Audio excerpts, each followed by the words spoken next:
So I know we don't really talk a whole lot about movies on here unless I come across one that I really want to share. And I have one for you. It's called Rescue.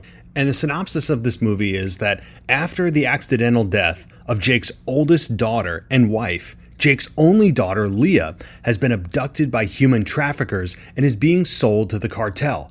Jake's experience in martial arts sets out with little clues in hand and a collie stick in the other. If you want to check out the trailer, you can do that at rescue.movie. That's rescue.movie. It's also the winner of the Best Feature Film at the Global Film Festival Awards in LA that took place this year in 2022. And it has a 9 out of 10 rating on IMDb. You can check out their Facebook fan page or again at rescue.movie for trailers and where you can actually watch the movie. Just do yourself a favor and see why this movie, Rescue, won the Best Feature Film Award. Head to rescue.movie today. This is WWE superstar Drew McIntyre, and you're listening to the WWE Podcast.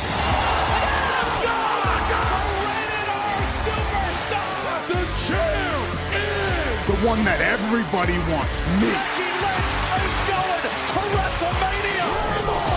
Claymore! Austin 316 says I just whipped your ass. This is my honor. You're going to acknowledge me. Welcome to the current state of WWE. We have Anthony DeMarco back with us this week after a week off, and we are back to talk about what the hell's going on in WWE and what things look like now under the guidance and management of the true Triple H and Stephanie regime. Not just on air, the authority is now a real thing managing WWE, and with Vince gone, the product, it's not an overhaul, but there's a lot of small changes, I think, that have added up to just a fresh feel. And, of course, the main event scene that is now starting to shift away from Brock and Roman for the last seemingly 8 years. So, Anthony, welcome to the show, and let's do this. Yeah, man. It's really a good place to start right at the top with the main event, because I remember, for months, it felt like I would come on here and I would just, and complain about how it was all Roman, all bloodline, all the time. And even though Roman is still the undisputed champion, carrying both belts around, just the fact that, you have more players predominantly in the main event scene, aside from Brock and Roman, and, obviously we knew that Brock didn't stand a chance in hell of winning those titles at SummerSlam, so we knew it was all centered around Roman. But now that we have Drew McIntyre rightfully right back in the thick of the main event, Karrion Kross lurking and really keeping a close eye on what's going on, Dexter Lumis making his random appearances on Monday Night Raw, it feels like Kevin Owens is going to get a rocket pack strapped to his back and shot to the moon sooner rather than later. You have Seth Rollins still kind of lingering in the weeds, he just made that declaration a few weeks ago that he was going to go after Roman. Is he going to make true on that? All of a sudden, it feels like even though Roman is still the champion, there's a lot more different avenues that they can go down.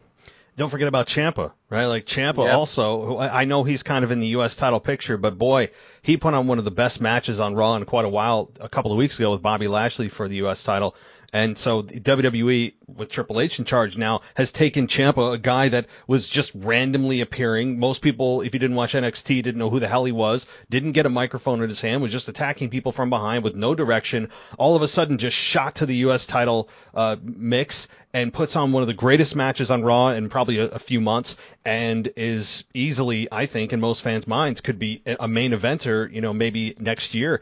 And, so it's just amazing, and just what a few weeks can do, and allowing him to talk. But you're right, the landscape has changed in a way that makes you, if you're of the belief that Roman should end this title reign, and we do talk about this every week, but until it happens, it needs to be discussed of how crazy it's getting here with Roman Reigns and the title run. Vince, Triple H is creating a product now that you're looking at and saying, hey, whoever beats Roman Reigns should be one of these guys, an up-and-coming guy, a young guy, somebody they can build around. And Triple H is doing exactly that, and taking those said wrestlers and making them a believable candidate to take Roman out. Really, any one of them, I would argue, is plausible to beat Roman Reigns, and I would have no problem nearly with anybody.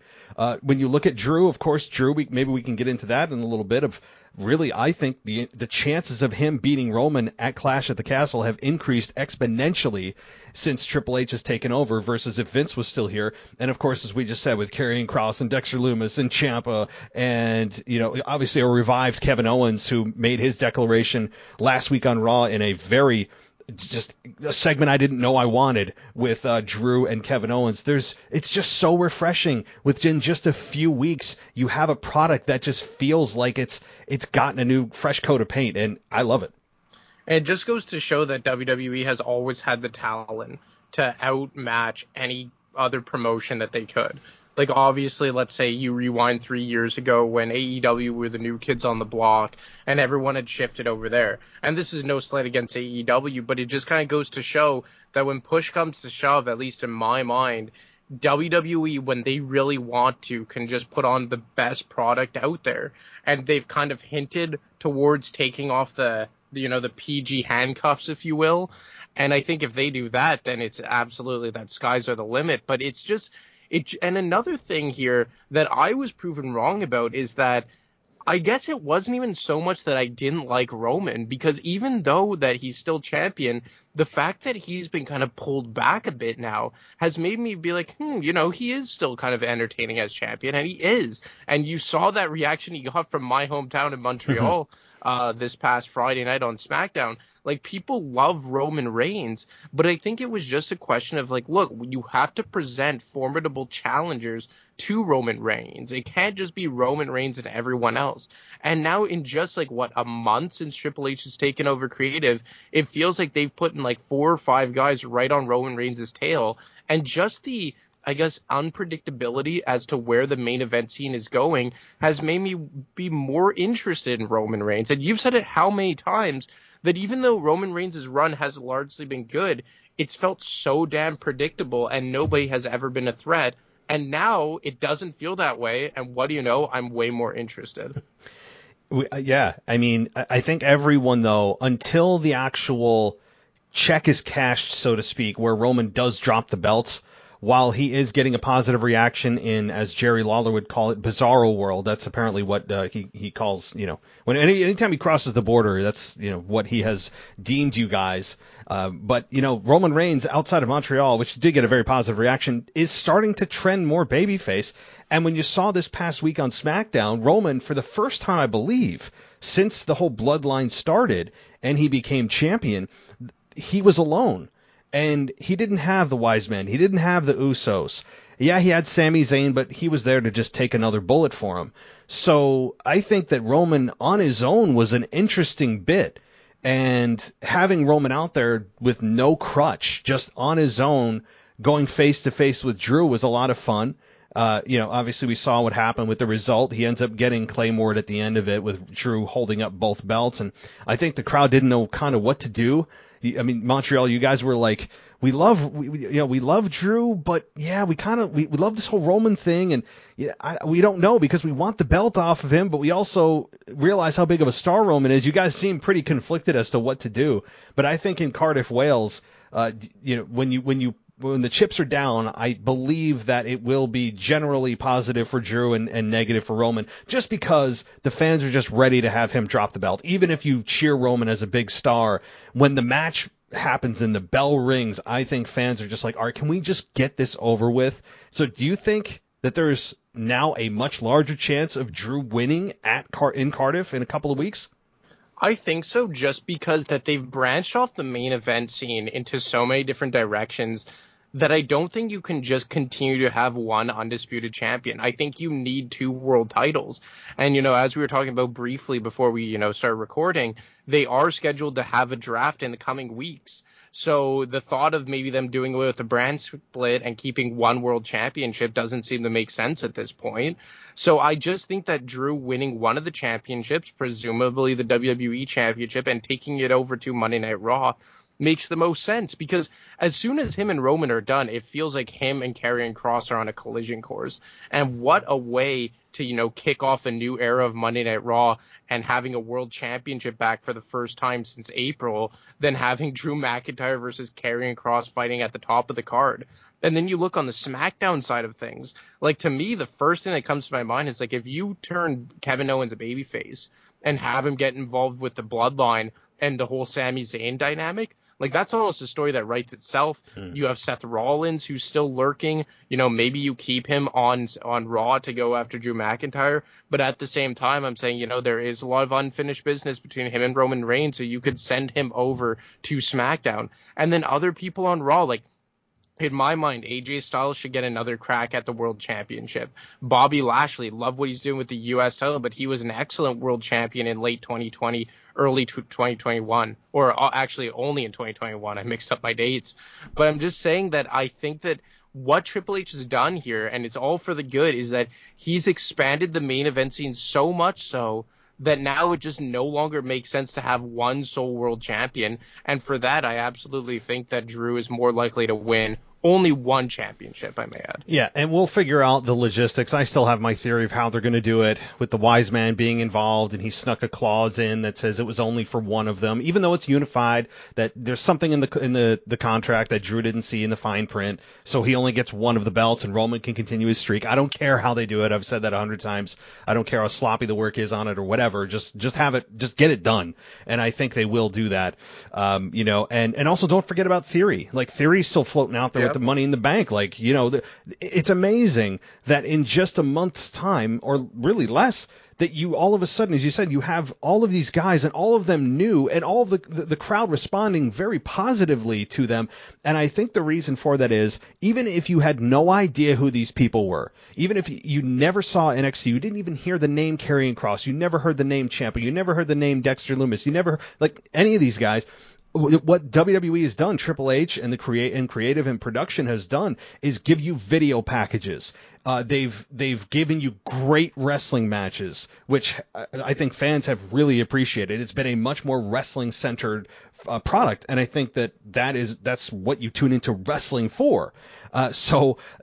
Just going back to the basics, it's amazing what just the basics can do to create main eventers. Now, I'm not saying every one of these guys are going to be, WrestleMania main event guys, but at least now, like you said, the point of this is that you have created a whole slew of guys, like 4 or 5 guys, and all of a sudden you're like, whoa, okay, I can actually see where one of these guys could be challenging for a championship in a few months, next year, whatever. That's the great part, is Triple H has done one thing great already, and that is his ability to create stars has already shown itself.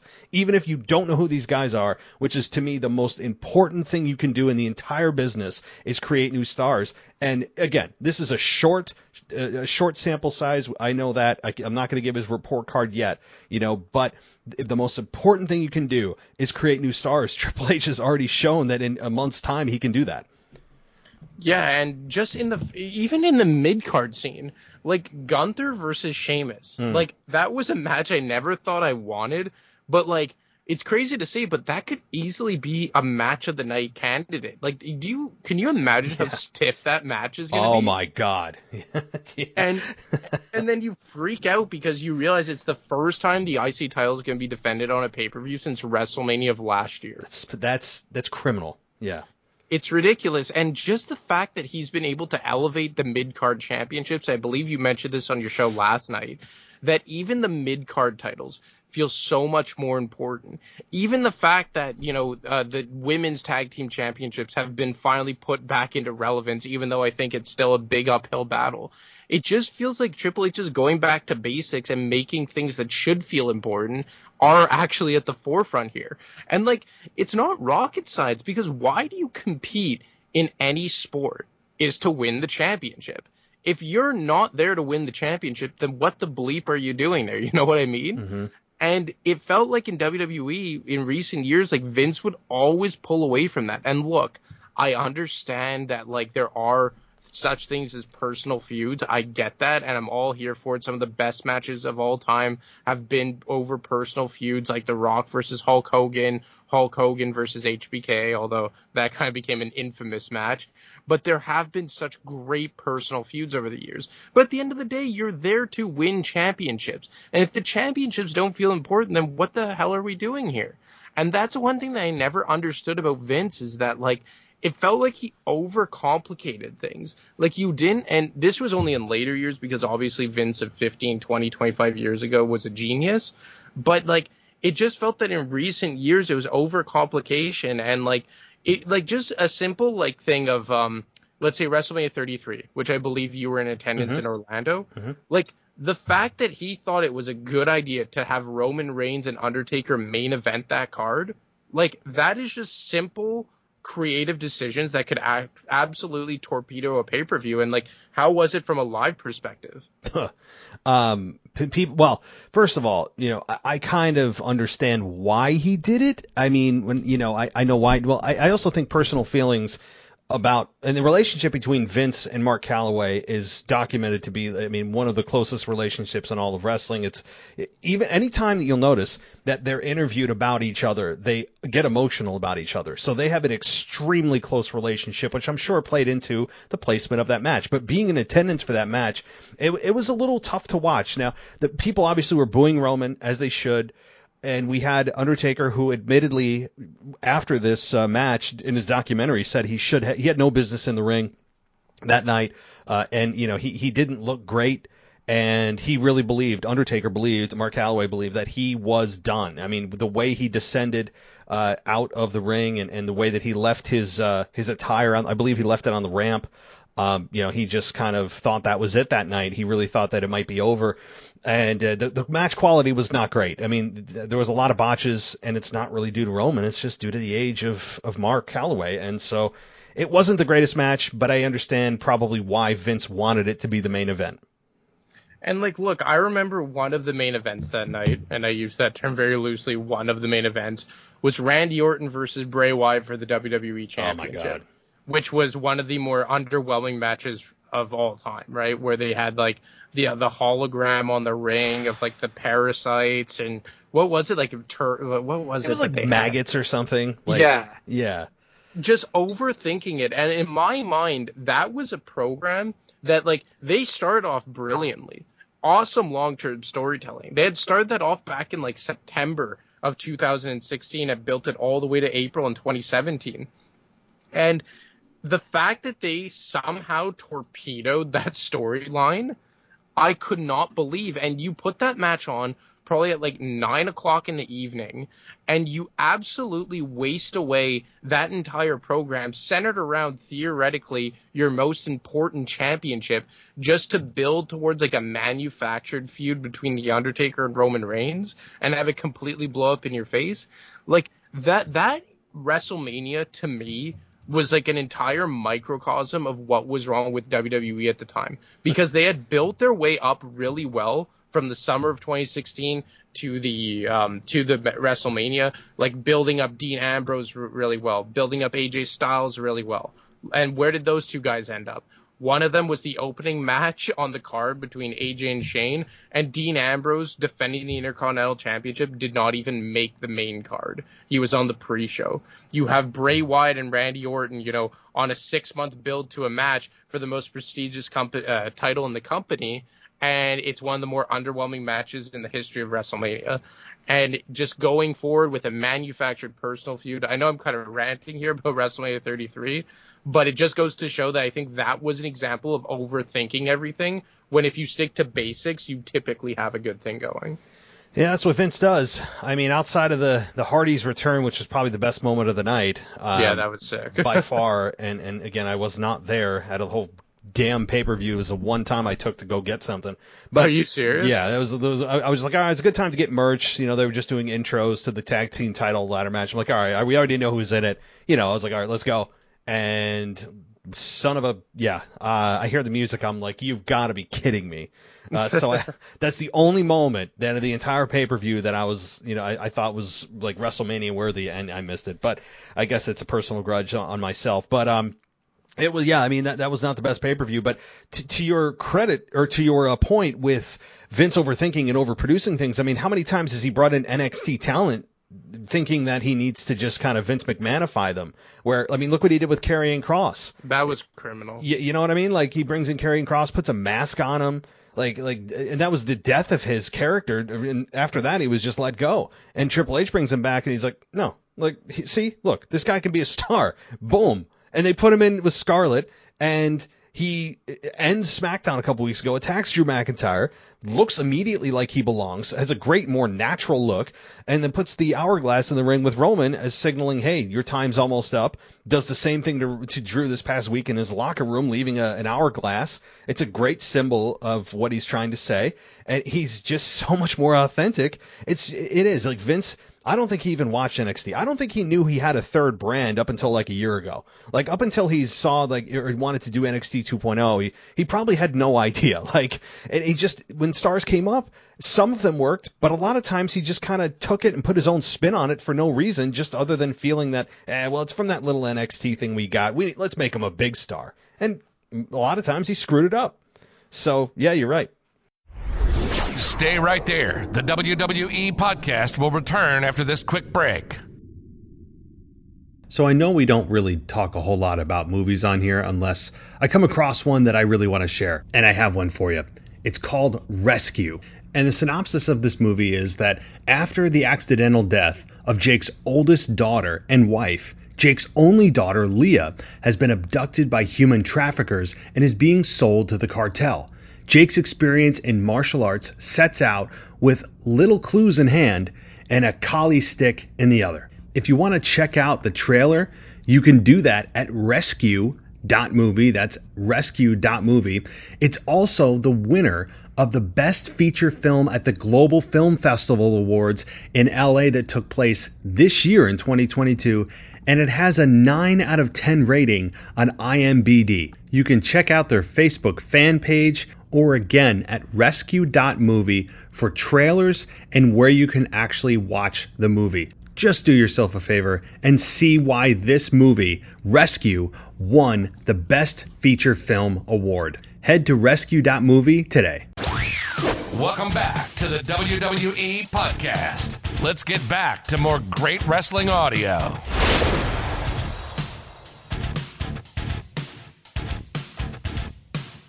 Yeah, and it goes to show that, like, when you just keep things simple, that it will often just work out in your favor. And on the Karrion Kross topic, like, look, I don't watch NXT, like, almost at all, and I think you're kind of in the same boat as me, although I think it'd be hard to watch less NXT than I do when you're a wrestling fan.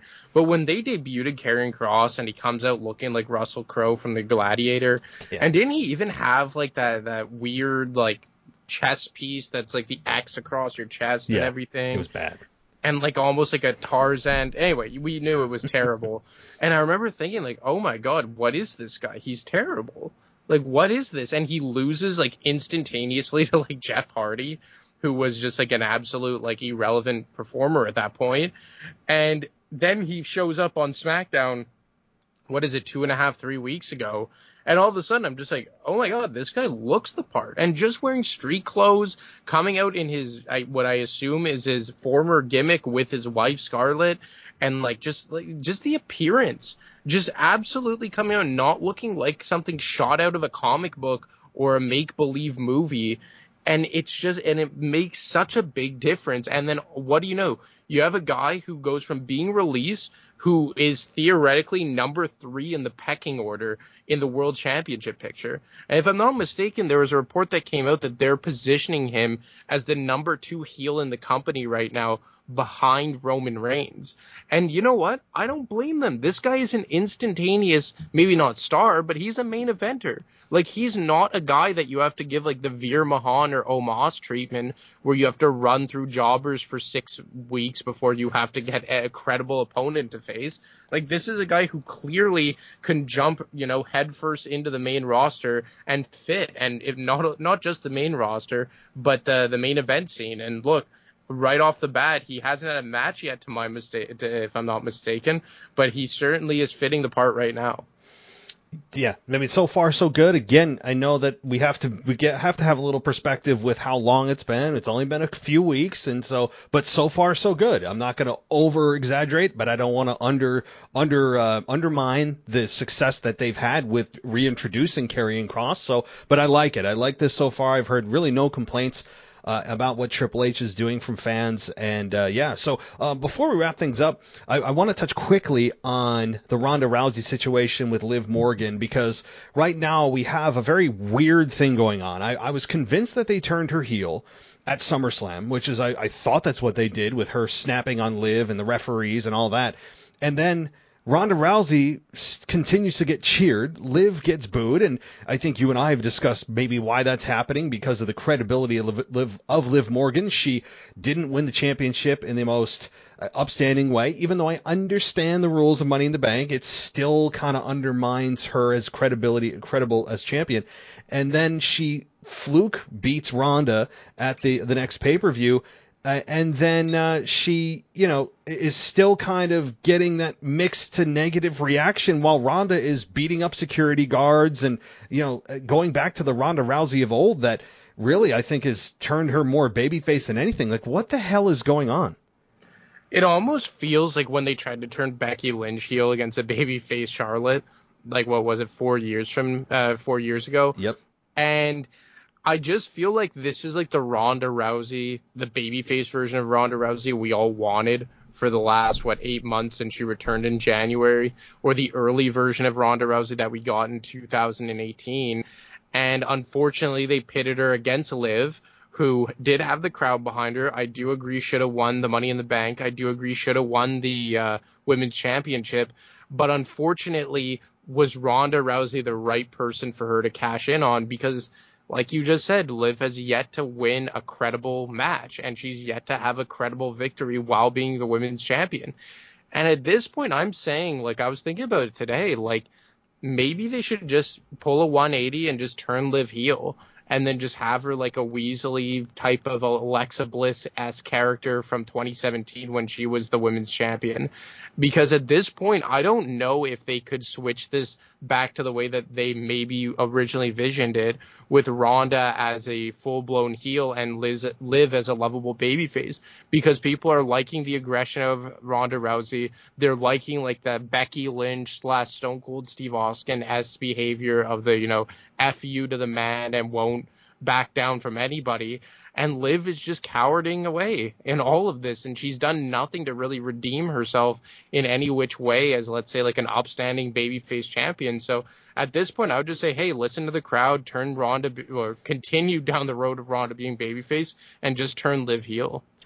Yeah, I mean, I hate to be reactionary, but right now this is a pattern. It wasn't just kind of a one-off in a big market where people were just being rebellious and all that. Now I'm seeing a pattern, and I think the formula of what we saw with Ronda is what people loved with her at the beginning, where she's just this kick-ass MMA star. She's not this kind of weird, pandering, awkward on the mic babyface that really was just a few weeks ago, before this whole thing happened, was trending down. And, when they turned her heel, I'm like, thank God. But now she's back to what really worked in the beginning. And she's this kick-ass heel that, like you said, she's F you to the man and just running roughshod, doing whatever she wants, breaking people's arms, attacking security. People love that crap. And I understand why.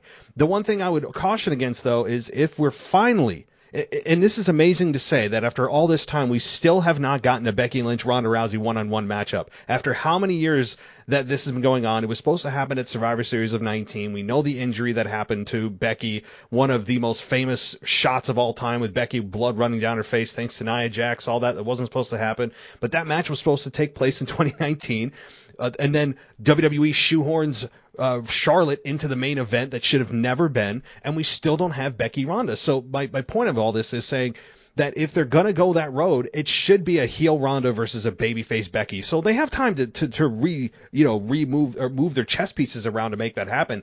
So if they're going to get a little bit more out of a Ronda Rousey babyface run, now's the time. But I would argue that, as we get closer towards winter time in the Rumble, turn Ronda heel and have a full-blown Becky Lynch babyface return, because she should be back by then, heading into WrestleMania 39 in Hollywood. Yeah, and I think that's a match that we have to get to, right, at this point. We never got a one-on-one match between Becky Lynch and Ronda Rousey, which is absolutely crazy to me. Have you realized that? Yeah, no, that's what I'm saying. Like it's insane that this hasn't happened. Like she's faced almost everyone else one-on-one. Like she's gone, she's faced Shotzi one-on-one for God's sakes. I mean, it's absurd. Nat and Natalya. The Riot Squad at one point. It's like, how the hell have they not done this one-on-one matchup? It's really just, they're like two ships in the sea just passing each other all the time, never actually colliding. But to me, it's do or die at WrestleMania 39. I think they'll do it. It has to happen. Ronda Becky has to happen this year. I just want a babyface Ronda or a babyface Becky heel Ronda. So, of course, they have like 6 months to get there. They have time, but that's what I want anyway. So, all right. Well, I think that will do it for tonight's show. I just want to say, everybody, look, like we are in a transformational time right now with WWE. There's a lot of things to look forward to, a lot of changes that are subtle but huge at the same time that we have to look forward to. And I think we will finally see the end of Roman Reigns' run, at least partially, in just a couple weeks at Clash at the Castle. But anything else before we wrap it up? Well, all I would want to ask you is, what do you think about this Trish Stratus return? Well, I'm trying to avoid social media because I have no idea what happened on Raw. I know she went face to face with Bayley, but I don't know anything beyond that. So, I mean, I will say Trish will probably get herself involved maybe in another match, but I will say that I don't know how many more times they can go to the well with Trish. I don't think she's that great on the mic. She's a legend, no doubt about it. She's a trailblazer and all that. I don't think she's great on the mic. And does she get me super excited out of, besides nostalgia? Not really. Like, it's like, okay, cool. Trish is here, and she can help the younger girls. But I don't know. I mean, I guess I'd have to watch Raw to make that determination. Yeah, I'm just curious as to whether or not this is like a full-time run, a one and done. Like, they were kind of vague in how she was returning to Raw, so I'm more curious to see like what kind of road they go down with this. And Edge, don't forget, Edge in Toronto tonight. So that Edge versus Damian Priest, something big's happening there, and I think it has something to do with Dom. That's just my prediction. Well, cool. I'm really glad that we were able to do this again this week. And, of course, next week we'll be doing this again as we'll be at that time 1 week away from, I think it's going to be a very, very big show in Wales, in Cardiff, Wales, that will, I think, change things in a big way. But, of course, let everyone know where they can find you and the show that you put out every single Friday. Yeah, so you can get me on Twitter, as always, at ADamarca25, and you can catch my WWE Retro show that I drop every single Friday. This last week was covering the Royal Rumble 2004, which, in my mind, I know we can't talk about it because Chris Benoit won it, but in my mind was one of the best Royal Rumble cards ever. A great Rumble, and I know, again, Chris Benoit, very controversial, but if we're sticking to professional career, the professional career of Chris Benoit is something it is something that's really amazing and one of the best workers. I understand all the other stuff, but yeah. So, yes, great show. Check it out, everybody. And, of course, Buddy, we'll be talking next week. Yeah, man. Looking forward to it. Have a good night. So I know we don't really talk a whole lot about movies on here unless I come across one that I really want to share. And I have one for you. It's called Rescue. And the synopsis of this movie is that after the accidental death of Jake's oldest daughter and wife, Jake's only daughter, Leah, has been abducted by human traffickers and is being sold to the cartel. Jake's experience in martial arts sets out with little clues in hand and a collie stick in the other. If you want to check out the trailer, you can do that at rescue.movie. That's rescue.movie. It's also the winner of the Best Feature Film at the Global Film Festival Awards in LA that took place this year in 2022, and it has a 9 out of 10 rating on IMDb. You can check out their Facebook fan page or again at rescue.movie for trailers and where you can actually watch the movie. Just do yourself a favor and see why this movie, Rescue, won the Best Feature Film Award. Head to rescue.movie today. Thanks for listening to the WWE Podcast. Don't forget to subscribe on your favorite podcast app so you don't miss a show, or head to WWEpodcast.com. And for all of these shows ad-free, head over to patreon.com/WWE Podcast. Until then, we'll see you next time.